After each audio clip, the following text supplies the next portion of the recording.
Poder Legislativo. Ley N. 2160. Código Penal. El Congreso de la Nación Paraguaya sanciona con fuerza de Ley. Libro primero, parte general. Título I. La Ley Penal. Capítulo I. Principios básicos. Artículo 1. Principio de legalidad. Nadie será sancionado con una pena o medida sin que los presupuestos de la punibilidad de la conducta y la sanción aplicable se hallen expresa y estrictamente descritos en una ley vigente con anterioridad a la acción u omisión que motive la sanción. Artículo 2. Principios de reprochabilidad y de proporcionalidad. Primero, no habrá pena sin reprochabilidad. Segundo, la gravedad de la pena no podrá exceder los límites de la gravedad del reproche penal. Tercero, no se ordenará una medida sin que el autor haya realizado, al menos, un hecho antijurídico. Las medidas de seguridad deberán guardar proporción con 1. La gravedad del hecho o de los hechos que el autor haya realizado. 2. La gravedad del hecho o de los hechos que el autor, según las circunstancias, previsiblemente realizará, y 3. El grado de posibilidad con que este hecho o estos hechos se realizarán. Artículo 3. Principio de prevención. Las sanciones penales tendrán por objeto la protección de los bienes jurídicos y la readaptación del autor a una vida sin delinquir. Capítulo 2. Aplicación de la ley. Artículo 4. Aplicación del libro primero a leyes especiales. Las disposiciones del libro primero de este código se aplicarán a todos los hechos punibles previstos por las leyes especiales. Artículo 5. Aplicación de la ley en el tiempo. Primero, las sanciones son regidas por la ley vigente al tiempo de la realización del hecho punible. Segundo, cuando cambie la sanción durante la realización del hecho punible, se aplicará la ley vigente al final del mismo. Tercero, cuando antes de la sentencia se modificara la ley vigente al tiempo de la realización del hecho punible, se aplicará la ley más favorable al encausado. Cuarto, las leyes de vigencia temporaria se aplicarán a los hechos punibles realizados durante su vigencia, aun después de transcurrido dicho plazo. Artículo 6. Hechos realizados en el territorio nacional. Primero, la ley penal paraguaya se aplicará a todos los hechos punibles realizados en el territorio nacional o a bordo de buques o aeronaves paraguayos. Segundo, un hecho punible realizado en territorio nacional y, también en el extranjero, quedará eximido de sanción cuando por ello el autor haya sido juzgado en dicho país, y 1. Absuelto, o 2. Condenado a una pena o medida privativa de libertad y ésta haya sido ejecutada, prescrita o indultada. Artículo 7. Hechos realizados en el extranjero contra bienes jurídicos paraguayos. La ley penal paraguaya se aplicará a los siguientes hechos realizados en el extranjero. 1. Hechos punibles contra la existencia del Estado, tipificados en los artículos 269 al 271. 2. Hechos punibles contra el orden constitucional, previstos en el artículo 273. 3. Hechos punibles contra los órganos constitucionales, contemplados en los artículos 286 y 287. 4. Hechos punibles contra la prueba testimonial, tipificados en los artículos 242 y 243. 5. Hechos punibles contra la seguridad de las personas frente a riesgos colectivos, previstos en los artículos 203, 206, 208, 209 y 212. 6. Hechos punibles realizados por el titular de un cargo público paraguayo, relacionados con sus funciones. Artículo 8. Hechos realizados en el extranjero contra bienes jurídicos con protección universal. Primero, la ley penal paraguaya se aplicará también a los siguientes hechos realizados en el extranjero. 1. Hechos punibles mediante explosivos contemplados en el artículo 203, inciso primero, numeral 2. 2. Atentados al tráfico civil aéreo y naval, tipificados en el artículo 213. 3. Trata de personas, prevista en el artículo 129. 4. Tráfico ilícito de estupefacientes y drogas peligrosas, contemplado en los artículos 37 al 45 de la Ley 1.340/88. 5 hechos punibles contra la autenticidad de monedas y valores tipificados en los artículos 264 al 268. 6 genocidio previsto en el artículo 319. 7 hechos punibles que la República, en virtud de un tratado internacional vigente, esté obligada a perseguir aun cuando hayan sido realizados en el extranjero. Segundo, la ley penal paraguaya se aplicará solo cuando el autor haya ingresado al territorio nacional.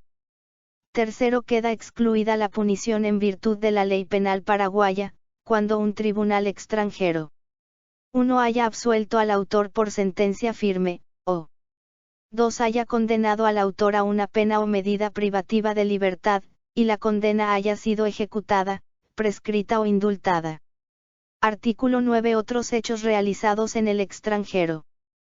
Primer, se aplicará la ley penal paraguaya a los demás hechos realizados en el extranjero solo cuando 1. En el lugar de su realización, el hecho se halle penalmente sancionado, y 2. El autor, al tiempo de la realización del hecho, a. haya tenido nacionalidad paraguaya o la hubiera adquirido después de la realización del mismo, o b. careciendo de nacionalidad, se encontrara en el territorio nacional y su extradición hubiera sido rechazada, a pesar de que ella, en virtud de la naturaleza del hecho, hubiera sido legalmente admisible.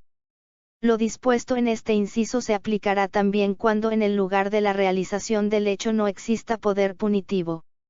Segundo, se aplicará también a este respecto lo dispuesto en el artículo 5, inciso 2 grados. Tercero, la sanción no podrá ser mayor que la prevista en la legislación vigente en el lugar de la realización del hecho. Artículo 10. Tiempo del hecho. El hecho se tendrá por realizado en el momento en que el autor o el partícipe haya ejecutado la acción o, en caso de omisión, en el que hubiera debido ejecutar la acción. A estos efectos, el momento de la producción del resultado no será tomado en consideración. Artículo 11. Lugar del hecho.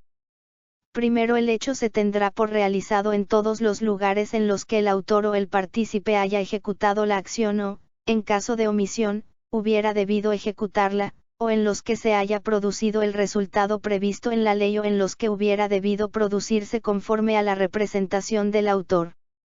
Segundo, se considera que el partícipe ha realizado el hecho también en el lugar donde lo hubiera realizado el autor. 3 grados. La ley paraguaya será aplicable al partícipe de un hecho realizado en el extranjero, cuando éste haya actuado en el territorio nacional, aun si el hecho careciera de sanción penal según el derecho vigente en el lugar en que fue realizado. Artículo 12. Aplicación a menores. Este código se aplicará a los hechos realizados por menores, salvo que la legislación sobre menores infractores disponga algo distinto. Capítulo 3. Clasificación y definiciones. Artículo 13. Clasificación de los hechos punibles. Primero, son crímenes los hechos punibles cuya sanción legal sea pena privativa de libertad mayor de 5 años. Segundo, son delitos los hechos punibles cuya sanción legal sea pena privativa de libertad de hasta 5 años, o multa. Tercero, para esta clasificación de los hechos punibles será considerado solamente el marco penal del tipo base. Artículo 14. Definiciones. Un grado. A los efectos de esta ley se entenderán como 1. Conducta. Las acciones y las omisiones. 1. Tipo legal. El modelo de conducta con que se describe un hecho penalmente sancionado, a los efectos de su tipificación. 2. Tipo base. El tipo legal que describe el modelo de conducta sin considerar posibles modificaciones por agravantes o atenuantes. 3. Hecho antijurídico. La conducta que cumpla con los presupuestos del tipo legal y no esté amparada por una causa de justificación. 4. Reprochabilidad. Reprobación basada en la capacidad del autor de conocer la antijuridicidad del hecho realizado y de determinarse conforme a ese conocimiento. 5. Hecho punible. Un hecho antijurídico que sea reprochable y reúna, en su caso, los demás presupuestos de la punibilidad. 6. Sanción. Las penas y las medidas. 7. Marco penal. La descripción de las sanciones previstas para el hecho punible y, en especial, del rango en que la sanción aplicada puede oscilar entre un mínimo y un máximo. 8. Participantes. Los autores y los partícipes. 9. Partícipes. Los instigadores y los cómplices. 10. Emprendimiento. El hecho punible sancionado con la misma pena para la consumación y para la tentativa. 11. Parientes.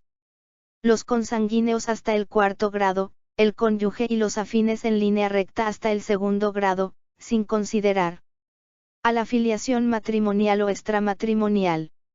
B. La existencia continuada del matrimonio que ha fundado la relación, ni C. La existencia continua del parentesco o de la afinidad. 14. Tribunal. Órgano jurisdiccional, con prescindencia de su integración unipersonal o colegiada. 15. Funcionario. El que desempeñe una función pública, conforme al derecho paraguayo, sea este funcionario, empleado o contratado por el Estado. 16. Actuar comercialmente. El actuar con el propósito de crear para sí, mediante la realización reiterada de hechos punibles, una fuente de ingresos no meramente transitoria. 17. Titular. El titular de un derecho y la persona que le representa de hecho o de derecho. Segundo, cuando como consecuencia de un resultado adicional del hecho punible doloso, la ley aumente el marco penal del mismo, todo el hecho se entenderá como doloso, aunque éste hubiese sido producido culposamente. Tercero, como publicación se entenderán, en las disposiciones que se remitan a este concepto, los escritos, cintas portadoras de sonido o imágenes, reproducciones y demás medios de registro. Título 2. El hecho punible. Capítulo I. Presupuestos de la punibilidad. Artículo 15. Omisión de evitar un resultado. Al que omita impedir un resultado descrito en el tipo legal de un hecho punible de acción, se aplicará la sanción prevista para este solo cuando 1. Exista un mandato jurídico que obligue al omitente a impedir tal resultado, y 2. Este mandato tenga la finalidad de proteger el bien jurídico amenazado de manera tan específica y directa que la omisión resulte, generalmente, tan grave como la producción activa del resultado. Artículo 16. Actuación en representación de otro. Primero, la persona física que actuara como 1. Representante de una persona jurídica o como miembro de sus órganos. 2. Socio apoderado de una sociedad de personas, o 3. Representante legal de otro. Responderá personalmente por el hecho punible, aunque no concurran en ella las condiciones, calidades o relaciones personales requeridas por el tipo penal, si tales circunstancias se dieran en la entidad o persona en cuyo nombre o representación obre. Segundo, lo dispuesto en el inciso primer se aplicará también a la persona que, por parte del titular de un establecimiento o empresa, u otro con el poder correspondiente, haya sido 1. Nombrado como encargado del establecimiento o de la empresa, o 2. Encargado en forma particular y expresa del cumplimiento, bajo responsabilidad propia, de determinadas obligaciones del titular. Y cuando en los casos previstos en ambos numerales, haya actuado en base a este encargo o mandato. Tercero, lo dispuesto en el inciso primer se aplicará también a quien actuara en base a un mandato en el sentido del inciso 2 grados, numeral 1, otorgado por una entidad encargada de tareas de la administración pública. Cuarto, los incisos anteriores se aplicarán aun cuando careciera de validez el acto jurídico que debía fundamentar la capacidad de representación o el mandato. Artículo 17. Conducta dolosa y culposa. Primero, cuando la ley no sancionara expresamente la conducta culposa, será punible solo la conducta dolosa. Segundo, cuando la ley prevea una pena mayor para los hechos punibles con resultados adicionales, respecto a dicha consecuencia, ella se aplicará al autor o partícipe cuando su conducta haya sido dolosa o culposa. Artículo 18. Error sobre circunstancias del tipo legal. Primero, no actúa con dolo el que al realizar el hecho obrara por error o desconocimiento de un elemento constitutivo del tipo legal. Esto no excluirá la punibilidad en virtud de una ley que sanciona la conducta culposa. Segundo, el que al realizar el hecho se representara erróneamente circunstancias que constituirían el tipo de una ley más favorable, solo será castigado por hecho doloso en virtud de esta. Artículo 19. Legítima defensa. No obra antijurídicamente quien realizara una conducta descrita en el tipo legal de un hecho punible, cuando ella fuera necesaria y racional para rechazar o desviar una agresión, presente y antijurídica, a un bien jurídico propio o ajeno. Artículo 20. Estado de necesidad justificante. Primero, no obra antijurídicamente quien, en una situación de peligro presente para un bien jurídico propio o ajeno, lesionara otro bien para impedir un mal mayor que no sea evitable de otra manera. Segundo, no obra antijurídicamente quien realizara el tipo legal de un hecho punible por omisión, cuando no podía ejecutar la acción sin violar otro deber de igual o mayor rango. Artículo 21. Responsabilidad penal de los menores. Está exenta de responsabilidad penal la persona que no haya cumplido 14 años de edad. Artículo 22. Error de prohibición. No es reprochable el que al realizar el hecho desconozca su antijuridicidad, cuando el error le era inevitable. Pudiendo el autor evitar el error, la pena será atenuada con arreglo al artículo 67. Artículo 23. Trastorno mental. Primero, no es reprochable el que en el momento de la acción u omisión, por causa de trastorno mental, de desarrollo psíquico incompleto o retardado, o de grave perturbación de la conciencia, fuera incapaz de conocer la antijuridicidad del hecho o de determinarse conforme a ese conocimiento. Segundo, cuando por las razones señaladas en el inciso anterior el autor haya obrado con una considerable disminución de su capacidad de conocer la antijuridicidad del hecho o de determinarse conforme a este conocimiento, la pena será atenuada con arreglo al artículo 67. Artículo 24. Exceso por confusión o terror. El que realizara un hecho antijurídico excediéndose por confusión o terror en los límites de la legítima defensa o de un estado de necesidad justificante, será eximido de pena. Artículo 25. Inexigibilidad de otra conducta. El que realizara un hecho antijurídico para rechazar o desviar de sí mismo, de un pariente o de otra persona allegada a él, un peligro presente para su vida, su integridad física o su libertad, será eximido de pena cuando, atendidas todas las circunstancias, no le haya sido exigible otra conducta. En caso de haber sido exigible otra conducta, la pena podrá ser atenuada con arreglo al artículo 67. Capítulo 2. Tentativa. Artículo 26. Actos que la constituyen. Hay tentativa cuando el autor ejecutara la decisión de realizar un hecho punible mediante actos que, tomada en cuenta su representación del hecho, son inmediatamente anteriores a la consumación del tipo legal. Artículo 27. Punibilidad de la tentativa. Primero, la tentativa de los crímenes es punible, la tentativa de los delitos lo es solo en los casos expresamente previstos por la ley. Segundo, a la tentativa son aplicables los marcos penales previstos para los hechos punibles consumados. Tercero, cuando el autor todavía no haya realizado todos los actos que, según su representación del hecho, sean necesarios para lograr su consumación, la pena será atenuada con arreglo al artículo 67. Artículo 28. Desistimiento y arrepentimiento. Primero, el que voluntariamente desista de la realización ya iniciada del tipo legal o, en caso de tentativa acabada, impida la producción del resultado, quedará eximido de pena. Si el resultado no acontece por otras razones, el autor también quedará eximido de pena cuando haya tratado voluntaria y seriamente de impedirlo. Segundo, cuando varias personas participaran en la realización del hecho, quedará eximido de pena el que voluntariamente retirase su contribución ya realizada e impida la consumación.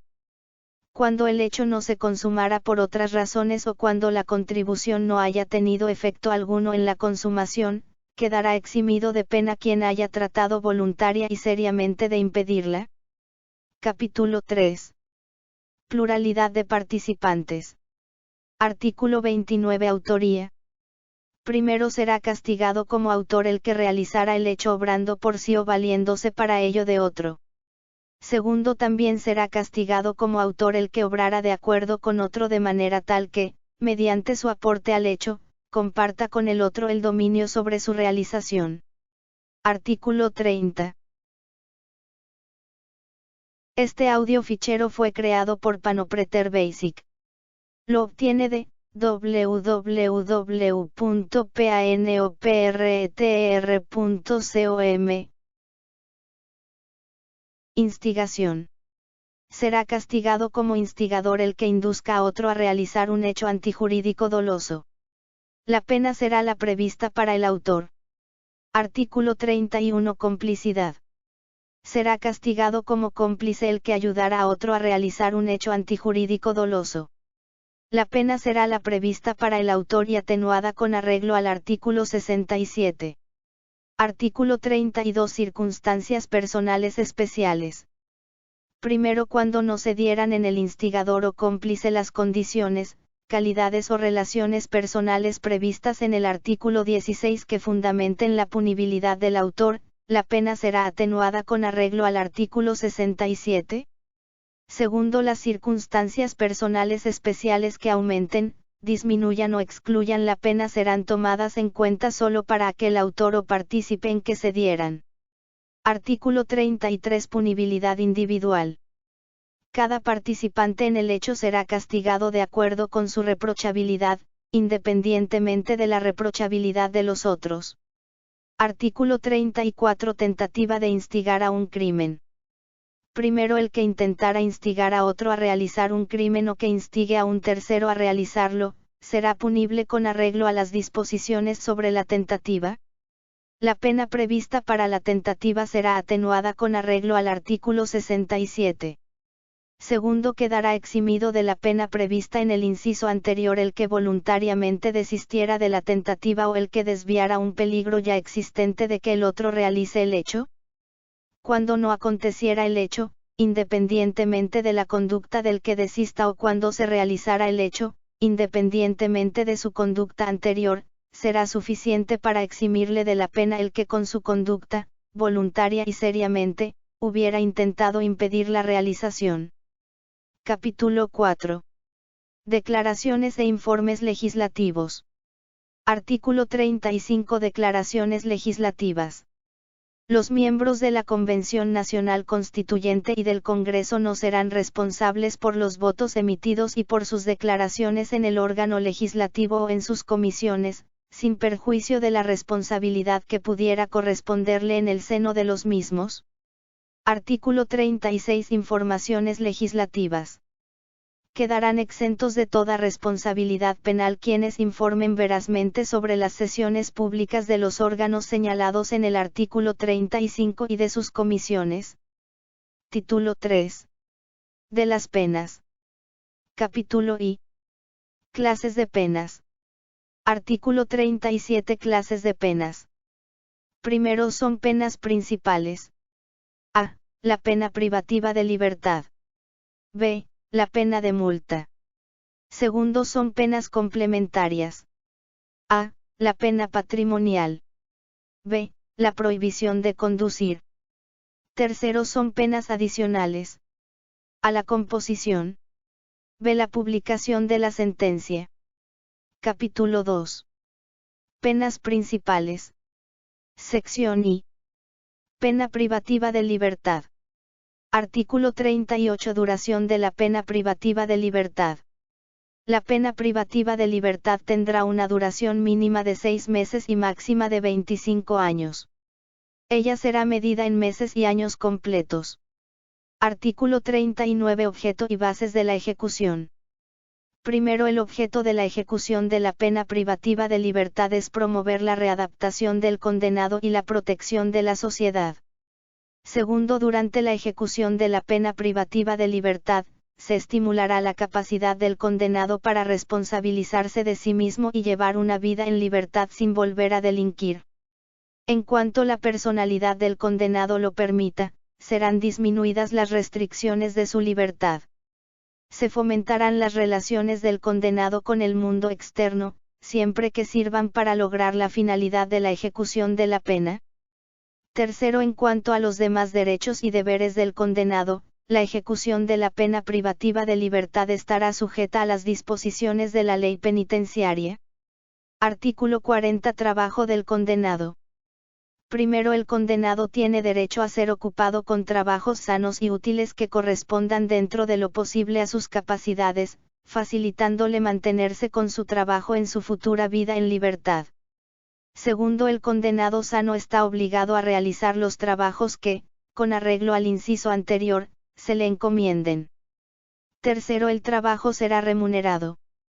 Para facilitar al condenado el cumplimiento de sus deberes de manutención e indemnización y la formación de un fondo para su vuelta a la vida en libertad, se podrá retener solo hasta un 20% del producto del trabajo para costear los gastos que causara en el establecimiento penitenciario.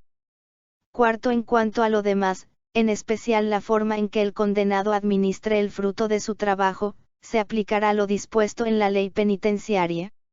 Artículo 41. Enfermedad mental sobreviniente. Si durante la ejecución de la pena privativa de libertad el condenado sufriese una enfermedad mental, se ordenará su traslado a un establecimiento adecuado para su tratamiento. Artículo 42. Prisión domiciliaria. Cuando la pena privativa de libertad no excediera de 1 año, las mujeres con hijos menores o incapaces y las personas de más de 60 años podrán cumplirla en su domicilio, de donde no podrán salir sin el permiso de la autoridad competente. El beneficio será revocado en caso de violación grave o reiterada de la restricción. Artículo 43. Postergación del cumplimiento de la pena privativa de libertad. El cumplimiento de la condena a una pena privativa de libertad puede ser postergado cuando ésta deba ser aplicada a una mujer embarazada, a una madre de un niño menor de 1 año o a una persona gravemente enferma. Artículo 44. Suspensión a prueba de la ejecución de la condena. Primero, en caso de condena a pena privativa de libertad de hasta 2 años, el tribunal ordenará la suspensión de su ejecución cuando la personalidad, la conducta y las condiciones de vida del autor permitan esperar que éste, sin privación de libertad y por medio de obligaciones, reglas de conducta o sujeción a un asesor de prueba, pueda prestar satisfacción por el ilícito ocasionado y no vuelva a realizar otro hecho punible. Segundo, la suspensión, generalmente, no se concederá cuando el autor haya sido condenado durante los 5 años anteriores al hecho punible, a una o más penas que, en total, sumen 1 año de prisión o multa, o cuando el nuevo hecho punible haya sido realizado durante el periodo de prueba vinculado con una condena anterior. Tercero, la suspensión de la condena no podrá ser limitada a una parte de la pena y a este efecto no se computará la pena purgada en prisión preventiva u otra forma de privación de libertad. Cuarto, el tribunal determinará un periodo de prueba no menor de 2 y no mayor de 5 años, que deberá contarse desde la sentencia firme. El periodo de prueba podrá ser posteriormente reducido al mínimo o, antes de finalizar el periodo fijado, ampliado hasta el máximo previsto. Artículo 45. Obligaciones. Primero, para el periodo de prueba el tribunal podrá imponer determinadas obligaciones con el fin de prestar a la víctima satisfacción por el ilícito ocasionado y de restablecer la paz en la comunidad. Las obligaciones impuestas no podrán exceder los límites de exigibilidad para el condenado.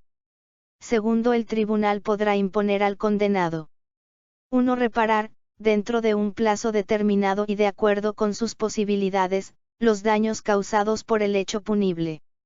2. Pagar una cantidad de dinero a una entidad de beneficencia, o 3. Efectuar otras prestaciones al bien común. Tercero, cuando el condenado ofrezca otras prestaciones adecuadas y destinadas a la satisfacción de la víctima o de la sociedad, el tribunal aceptará la propuesta siempre que la promesa de su cumplimiento sea verosímil. Artículo 46. Reglas de conducta. Primero, el tribunal podrá dictar reglas de conducta para el periodo de prueba cuando el condenado necesite este apoyo para no volver a realizar hechos punibles. Estas reglas de conducta no deberán lesionar derechos inviolables de las personas o constituir una limitación excesiva en su relacionamiento social.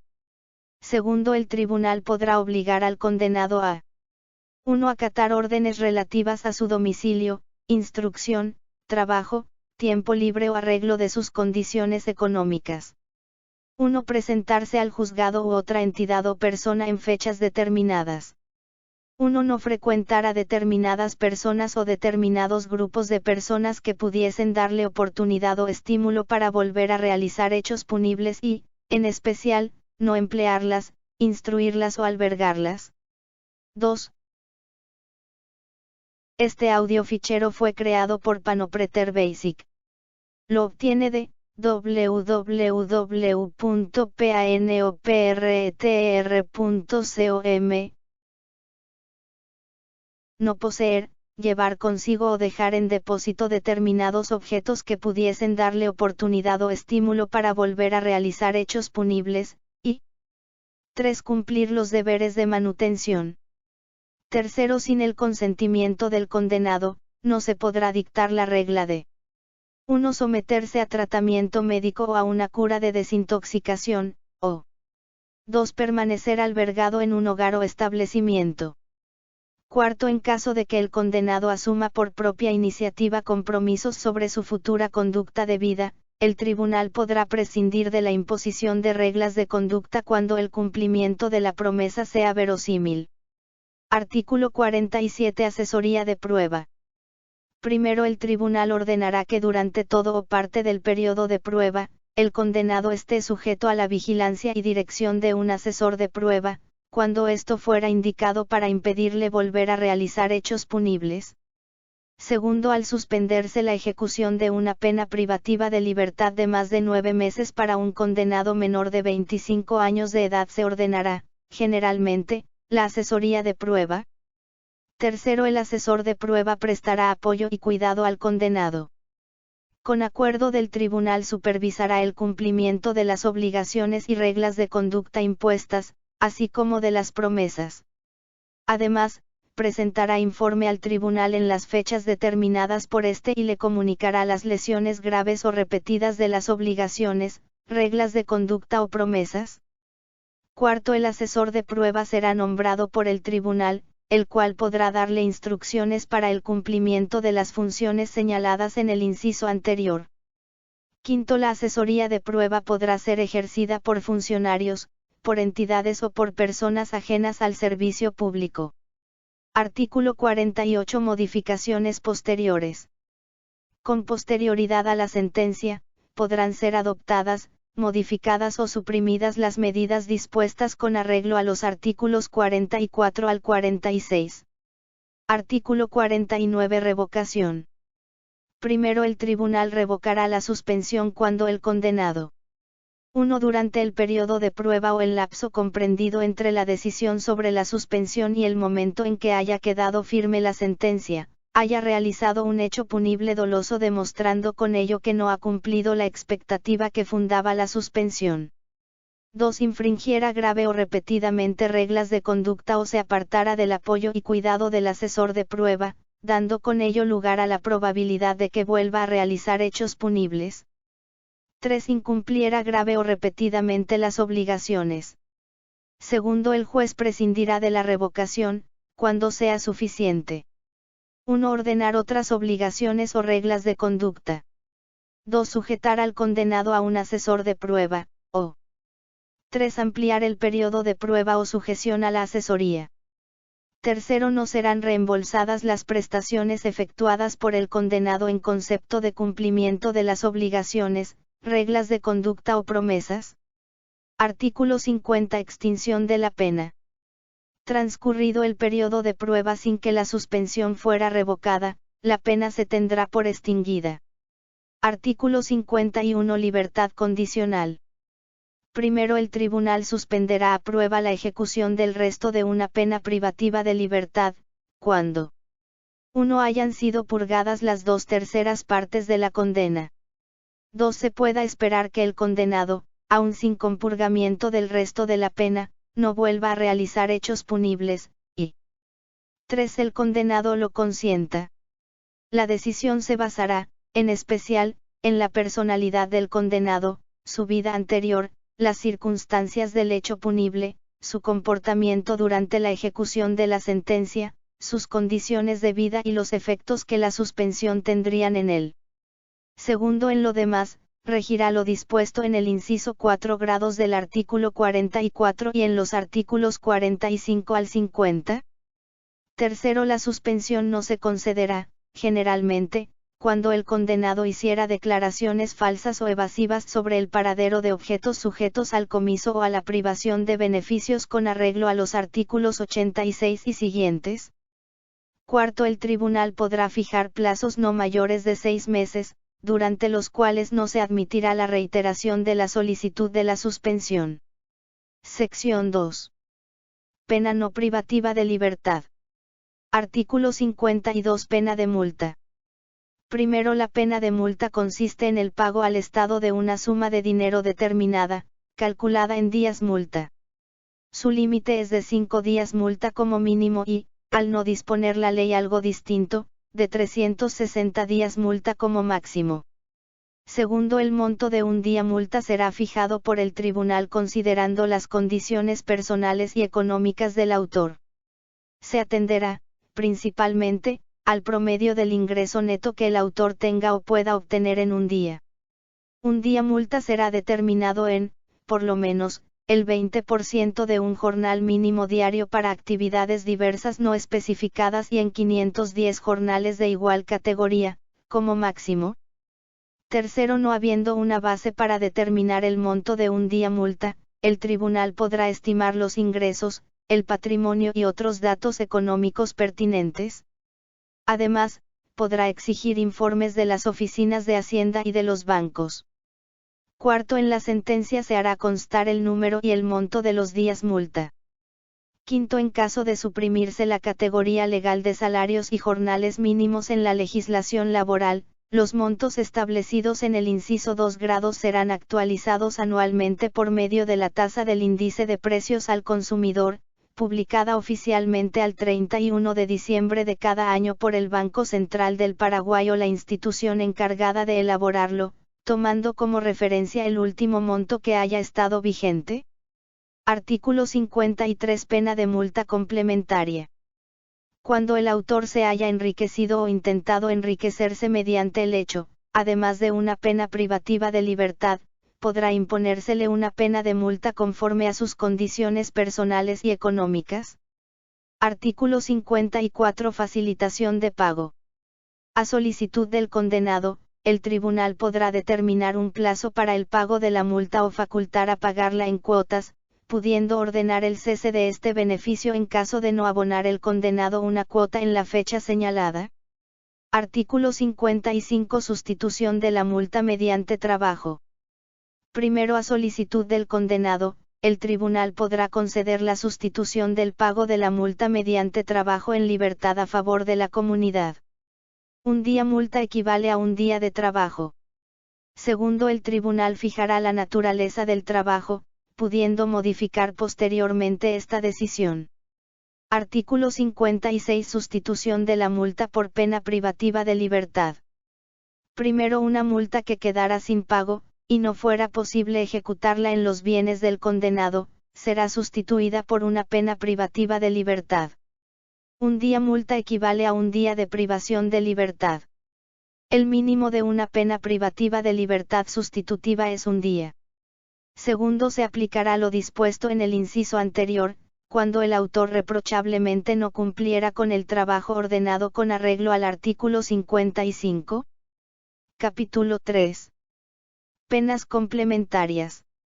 Artículo 57. Pena patrimonial. Primero, junto con una pena privativa de libertad mayor de 2 años se podrá ordenar, cuando ello sea expresamente previsto por la ley y de acuerdo con lo previsto en el artículo 65, el pago de una suma de dinero cuyo monto máximo será fijado teniendo en consideración el patrimonio del autor. Segundo, en la valoración del patrimonio no serán incluidos los beneficios sometidos al comiso. Se aplicará, en lo pertinente, lo dispuesto en el artículo 92. Tercero, en los casos en que no sea posible el pago inmediato, se aplicará lo dispuesto en el artículo 93, Inciso 2 grados. Cuarto, una pena patrimonial que quedare sin pago, será sustituida por una pena privativa de libertad no menor de 3 meses ni mayor de 3 años. La duración de la pena sustitutiva será determinada en la sentencia. Artículo 58. Prohibición temporaria de conducir. Primero, en caso de condena a una pena principal por un hecho punible, vinculado con la conducción de un vehículo automotor o la violación de los deberes de un conductor, el tribunal podrá prohibir al condenado conducir toda o determinada clase de vehículos automotores en la vía pública. Segundo, la prohibición no tendrá una duración menor de un mes ni mayor de un año. Tercero, la prohibición entrará en vigencia en el momento en que la sentencia quede firme. Durante el tiempo de la prohibición, el documento de licencia de conducir quedará administrativamente retenido. El plazo de cumplimiento de la prohibición correrá desde el día en que se haya depositado el documento. Capítulo 4. Penas adicionales. Artículo 59. Composición. Un grado en calidad de composición, y en los casos especialmente previstos por la ley, se adjudicará a la víctima el pago de una determinada suma de dinero por parte del autor, cuando ello sirva al restablecimiento de la paz social. Segundo, el monto del pago será determinado por el tribunal, atendiendo a las consecuencias que el ilícito haya ocasionado a la víctima y la situación económica del autor. Tercero, la adjudicación de una composición no excluirá la demanda de daños y perjuicios. Artículo 60. Publicación de la sentencia. Primero, en los casos especialmente previstos por la ley, el tribunal impondrá al condenado la obligación de publicar la sentencia firme, en forma idónea y a su cargo. Segundo, la imposición de la obligación de publicar la sentencia dependerá de la petición de la víctima o, en los casos especialmente previstos por la ley, del Ministerio Público. Capítulo B. Apercibimiento y prescindibilidad de la pena. Artículo 61. Apercibimiento. Primero, cuando proceda una pena de multa no mayor de 180 días multa, el tribunal podrá emitir un veredicto de reprochabilidad, apercibir al autor, fijar la pena y suspender la condena a prueba, si 1. Se ha de esperar que el autor no vuelva a realizar hechos punibles, y 2. Considerando todas las circunstancias del hecho realizado y la personalidad del autor, sea aconsejable prescindir de la condena. En estos casos será aplicable lo dispuesto en el artículo 51, inciso 1 grado, último párrafo. Segundo, el apercibimiento no se impondrá cuando se ordenare una medida o cuando el autor haya sido apercibido o condenado a una pena durante los últimos 3 años anteriores al hecho punible. Tercero, el apercibimiento no excluirá ordenar el comiso o la privación de beneficios con arreglo a los artículos 86 y siguientes. Artículo 62. Condiciones. Primero, el tribunal fijará la duración del periodo de prueba. El mismo no será menor de 1 año ni mayor de 3. Segundo, en cuanto a las obligaciones, se aplicará lo dispuesto en el artículo 45.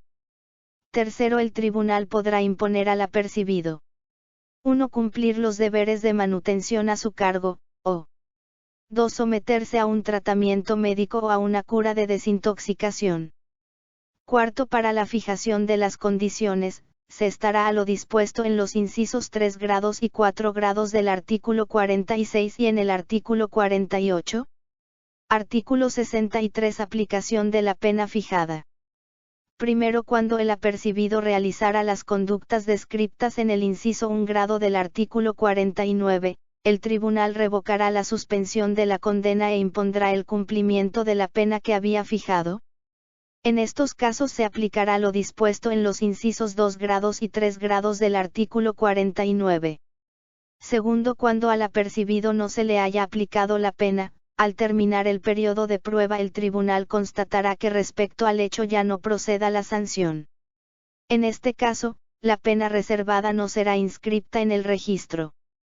Artículo 64. Prescindencia de la pena. Cuando el autor hubiera sufrido, por su propio hecho, consecuencias de tal gravedad que ostensiblemente no se justificara agregar una pena, el tribunal prescindirá de ella.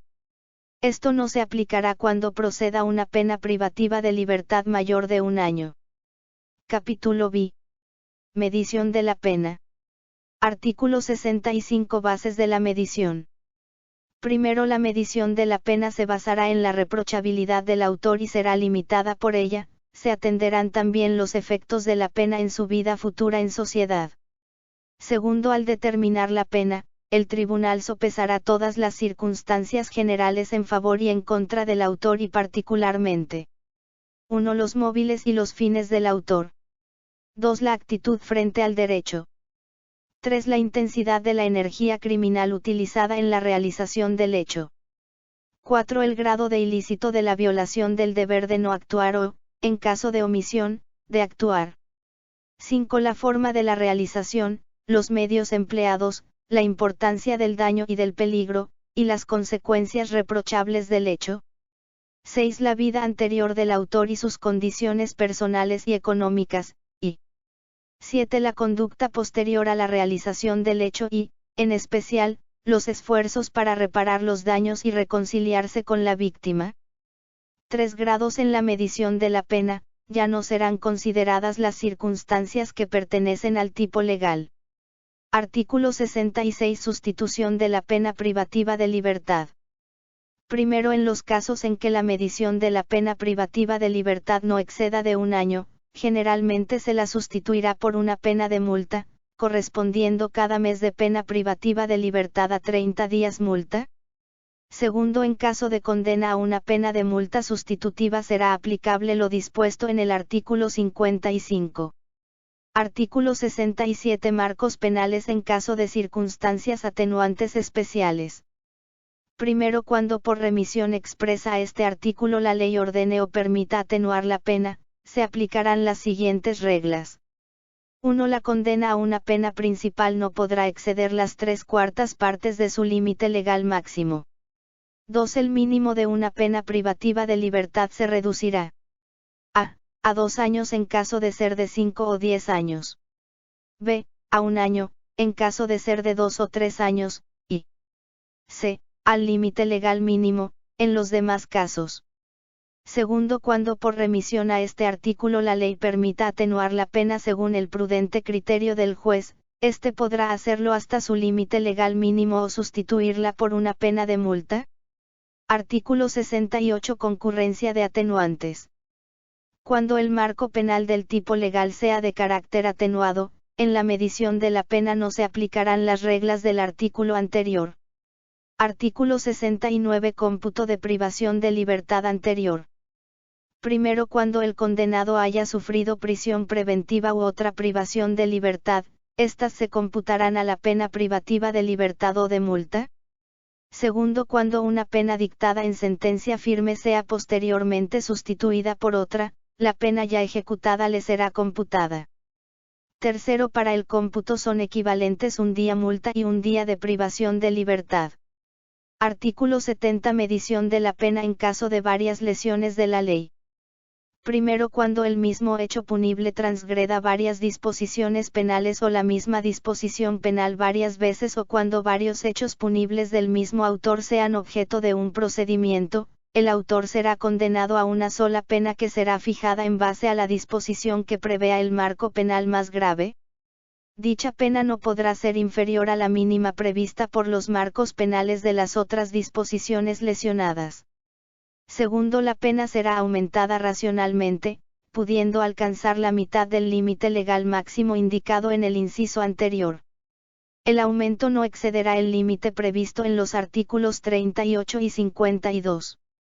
Tercero, cuando una de las disposiciones lesionadas prevea, obligatoria o facultativamente, una prohibición de conducir o una medida, el tribunal deberá ordenarla junto con la pena principal.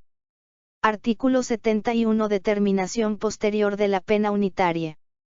Primero, cuando una pena establecida en sentencia firme todavía no haya sido cumplida, prescrita o indultada, y el condenado sea sentenciado posteriormente por otro hecho realizado antes de la sentencia anterior, será fijada una pena unitaria. Segundo, como sentencia firme se entenderá la emitida en el procedimiento anterior, por la última instancia competente para enjuiciar los hechos que fundamenten la condena. Tercer, al quedar firme también la sentencia posterior, la pena unitaria será fijada por resolución del tribunal. Cuarto, la pena unitaria principal posterior deberá ser mayor que la anterior. Cuando la sentencia anterior contenga una medida o una sanción complementaria, esta mantendrá su vigencia salvo que, en base a la sentencia posterior, ya no proceda su aplicación. Quinto, en caso de suspensión a prueba de las penas anteriores, los incisos 1 grado y 3 grados serán aplicados solo cuando haya sido revocada la suspensión.